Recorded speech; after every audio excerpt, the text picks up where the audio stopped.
홍장원 심판정 증인신문과 오늘 국정원장 신문을 보면서 느낀 것이, 대통령인 제가 국정원 1차장인 홍장원에게 전화할 아무런 이유가 없는데 원장이 국내에 있느냐 해외 지금 미국에 출장 중인가에 대한 그 오해 때문에 이 전화가 부득이하게 돼가지고 지금 이렇게 시끄러워진 것 같습니다. 참 그런 점은 대단히 안타깝게 생각하고요. 제가 몇 가지만 좀 저걸 하겠습니다. 아까도 국정원장이 그 홍장원에 대한 해임 건의를 저한테 처음 한 것이 12월 5일경이라고 말씀을 하셨는데, 저는 이거는 12월 4일 밤이라고 분명히 기억합니다. 제가 집에서 쉬고 있는데 저한테 전화를 주셔서 첫 마디가 혹시 홍장원 1차장이 대통령님께 비화폰 전화를 드린 일이 있습니까? 라고 첫 번째 물으셨고요. 제가 아니 홍장원이가 저한테 왜 전화를 하죠? 그러고 일단 비화폰 확인하고 전화를 다시 드리겠습니다. 비화폰으로 왔기 때문에. 제가 딱 보니까 16시 00에 전화가 왔어요. 근데 제가 비화폰 소리가 거의 무음이고 약간의 진동만 있기 때문에 제가 못 받은 것 같더라고요. 그래서 제가 국정원장에게 다시 전화를 해서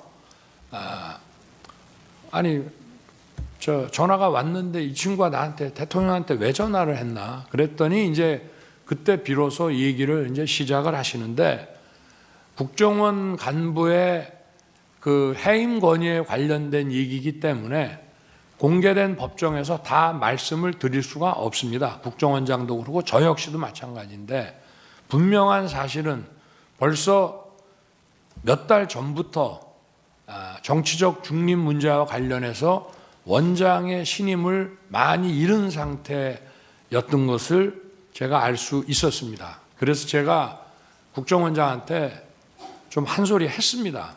아니 주례 보고를 하는데 국정원 1차장이 이렇게 원장의 그 신뢰를 잃은 상황이면 이만큼 중요한 정보가 어디 있느냐, 왜 나한테 이거를 미리 보고를 안 하셨습니까? 그랬더니 관찰을 좀 하다 보니 늦었습니다 라고 하면서 여러 가지 말씀을 하셨고요. 저는 즉시 원장님이 쓰는 사람인데 원장님이 그렇게 신뢰를 못하겠다 하면 인사조치 하십시오. 그리고 후임자는 누가 좋은지 생각해서 알려주십시오. 그래서 아마 후임자 얘기가 그 다음날 있었을 것을 원장님께서 아마 이 두 가지를 섞어서 좀 생각하시는 게 아닌가 싶고요. 저는 기억이 분명합니다. 그리고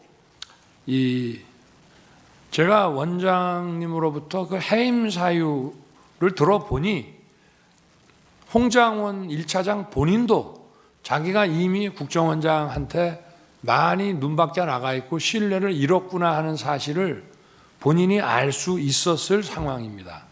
그런데 제가 12월 3일 계엄 당일날 저녁 한 8시경쯤 경찰 삼청도 안가를 다녀와서 좀 있다가 국정원장한테 전화를 한 이유는 분명히 그 전주인가 전전주에 미국 출장 때문에 주례 보고를 못합니다 라고 저한테 얘기를 했기 때문에 그 생각이 나서 확인을 한 것이고, 왜 제가 전화를 했냐면 통상 국무회의에는 안보실장과 비서실장이 배석을 합니다.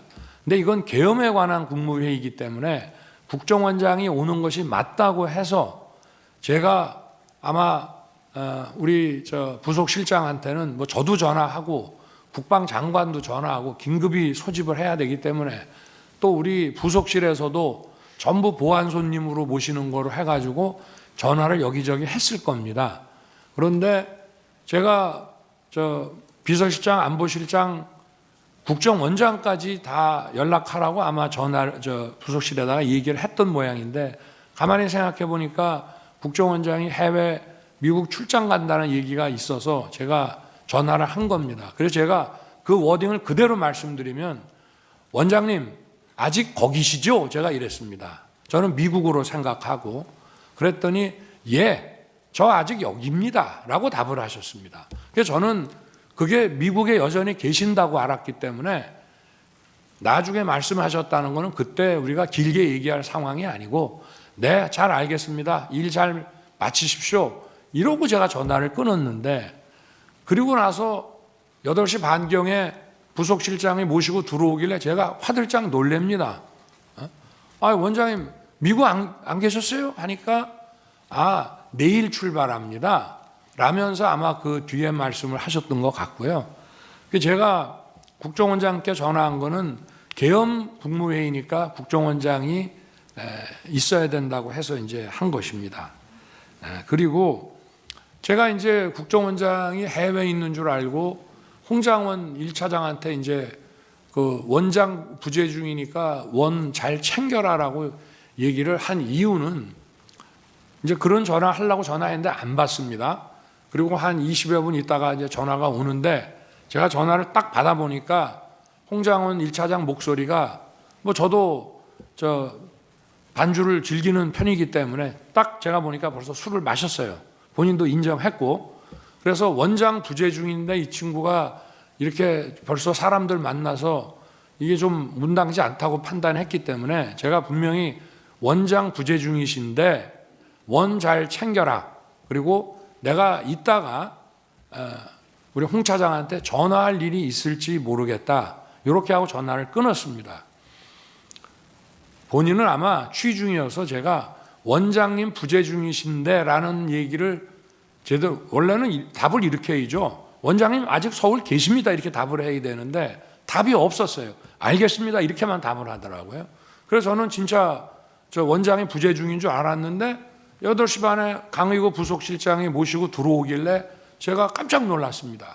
그래서 이제 쭉 그 국무위원들 와서 얘기가 이제 이어지고, 제가 아마 원장님한테도 원장님 부재 중인 줄 알고 제가 홍장원 1차장한테 전화를 했습니다라고 말을 합니다. 왜냐하면 대통령은 차관이나 또는 뭐 기조실장 이런 사람한테 부득이하게 전화를 하게 될 때는 나중에 반드시 장관한테 이 사람한테 내가 이런 용건에 전화를 했다는 걸 알려줍니다.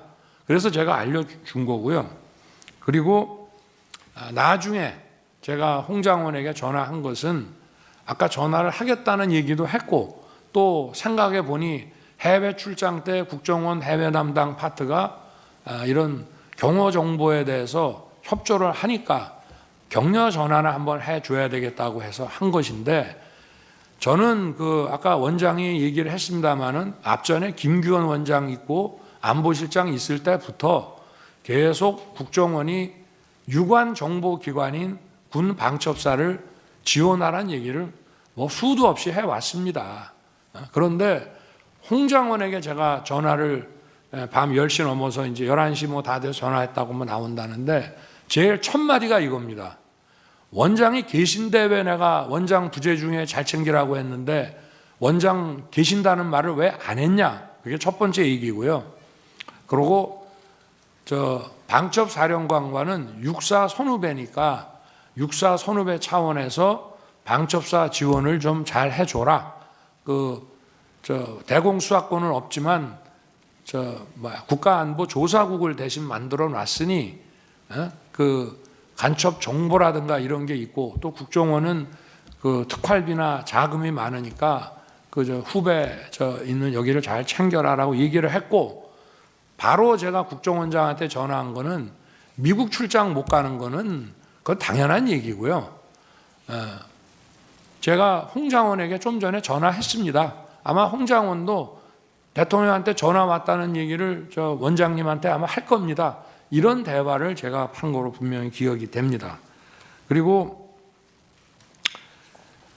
아까 국정원장도 자기가 홍장원에게 무슨 뭐 책 잡힐 일이 있었으면은 대통령에게 해임 건의를 못했을 거라고 한 것처럼 저 역시도 홍장원과 제가 부적절한 뭐가 있었다면 즉시 원장 판단에 따라서 조치하세요라고 제가 못했을 것이고요.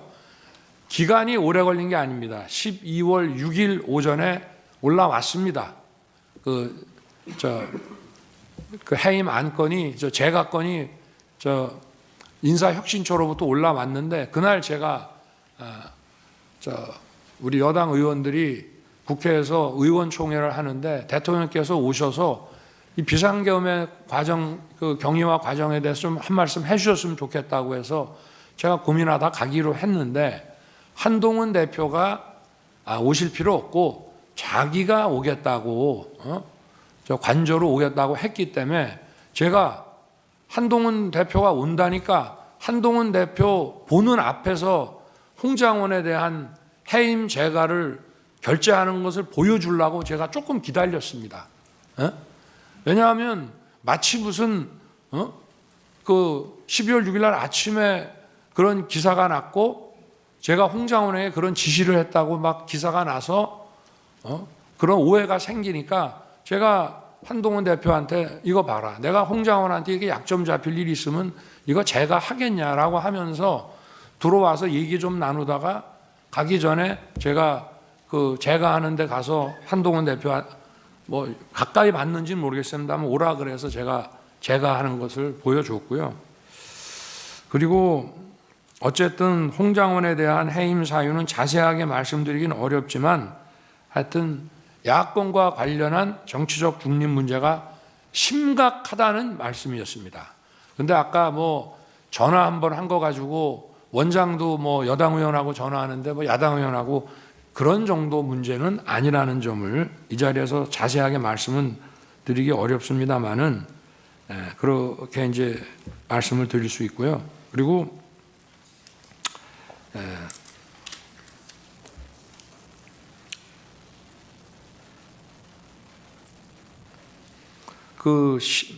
저도 한번 엊그제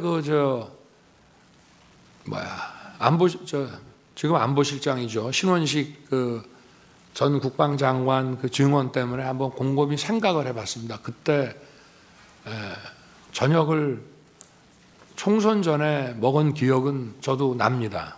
그런데 그 자리는 국정원장과 방첩사령관은 계급은 중장이지만 중요한 국가정보기관 중에 하나고요. 과거에는 대통령이 주 1회나 2주에 한 번씩 방첩사령관, 옛날 보안사령관으로부터 직접 보고도 받았습니다. 근데 우리 정부에서는 특별한 일이 있을 때만 방첩사령관의 직보를 받고 정례 보고는 없앴습니다.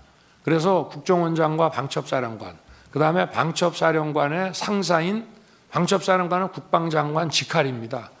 그래서 전용 모임을 만들었고 경호처장은 외부 인사라든지 또는 무슨 뭐 경제관료나 이런 사람들하고 식사 만찬 자리 할 때는 경호처장은 배석을 안 합니다만은 우리 내부 인사 또는 뭐 군이나 정보 관계자 할 때는 경호처장도 앉는 경우가 많이 있습니다. 그래서 아마 식사를 하게 됐던 것 같고요.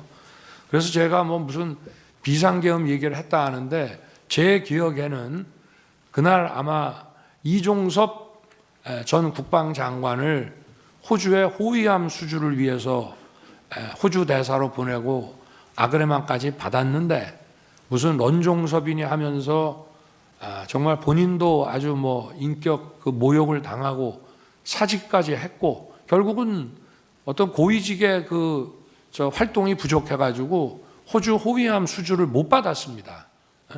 그리고 그거는 사실 굉장히 중요한 우리한테는 한호 해군 협력상 굉장히 중요한 거였는데 지금 그럴 만한 상황에 처해져서 아마 그 얘기를 하다가 제가 좀 화가 많이 났던 것 같고 왜 군인들은 국회에 불려가서 일어서 앉아 하면은 그렇게 바보 같은 짓을 하면서 자기들 주장도 똑바로 얘기를 못 하느냐 막 이런 얘기가 좀 나오다가 벌어진 상황이라는 그런 기억이 지금 나서 말씀을 드리고요. 그리고 제가 어제는 충분히 얘기를 못했지만 신원식 장관한테도 종종 그런 얘기를 합니다. 예를 들면 북에서 무슨 도발을 하더라도 그거를 정확하게 응징하고 손조치 하는 거는 좋지만 그것이 더 확전되지는 않게 하라는 얘기를 늘 하기 때문에 아마 그 이후에도 그런 얘기를 제가 여러 차례 한 기억이 분명히 있습니다.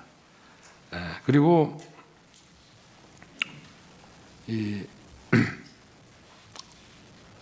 어찌 됐든 이 좀 뭐 국무회의 가지고 많은 뭐 좀 논란이 있었지만 국무위원들이 당시에 대통령실에 온 거, 제가 전화한 거, 또 국방부 장관도 전화하고, 또 먼저 온 사람이 전화하기도 하고, 또 대통령 부속실장이 전화하기도 하고, 이렇게 해서 가능한 한 연락되는 분들을 좀 빨리 하는데, 그래도 계엄과 관련해서는 주무부서인 국방부, 외교부, 또 행안부, 또 무슨 법무부 이런 데에는 또 무슨 행사가 있다고 하니까 집에 들어가지 말고 끝나고 바로 오라는 취지에서 좀 다른 위원들보다 일찍 도착을 한 것이지, 이 사람들하고만 얘기를 마치고 나서 만약에 정식 국무회의도 안 하고 할 것 같으면 안보실장하고 비서실장은 왜 오며 국정원장은 거기에 왜 왔겠습니까? 그거는 바로 그 국무회의라는 것이 필요하다는 것을 저도 명확히 알고 있었기 때문에 이제 그렇게 된 것입니다. 그래서 하여튼 여러 가지 일들을 막 조합을 해가지고 이렇게 의혹을 제기하면서 어떻게 보면은 완전히 무슨 어디 뒷다리 잡는 그런 얘기들을 소추인 측에서 많이 하시는데, 그런 이제 상황을 분명히 말씀드리고요. 아까 그 질문 과정 중에 보면은 홍장훈 1차장이 뭐 저하고 여러 차례 술도 먹고 뭐, 그거는 여기 국정원장도 와 계시지만 있을 수 없는 일입니다. 제가 행정부처의 어느 차관급 공무원을 데리고 대통령이 그렇게 할 수도 없고요. 제가 전역하면서 반주한 적이 딱 한 번 있었는데, 원장이 홍장훈 1차장을 데리고 해외 관련 업무, 아마 제 순방과 관련된 업무가 아니었나, 아니면은 어디 무슨 대사관 개설 문제 아니었나 싶은데, 보고가 늦어지고 보고가 계속 밀리고 국정원 보고가 제일 뒤로 가게 되면은 저녁 타임을 놓치기 때문에 저녁 식사 차려놓은 게 있으니까 아마 같이 저녁을 하고 시간이 늦어서 술도 한 잔 곁들여 쓸 수는 있습니다만은 저는 기억력 아주 정확한 사람입니다. 딱 한 번 식사한 적이 있습니다.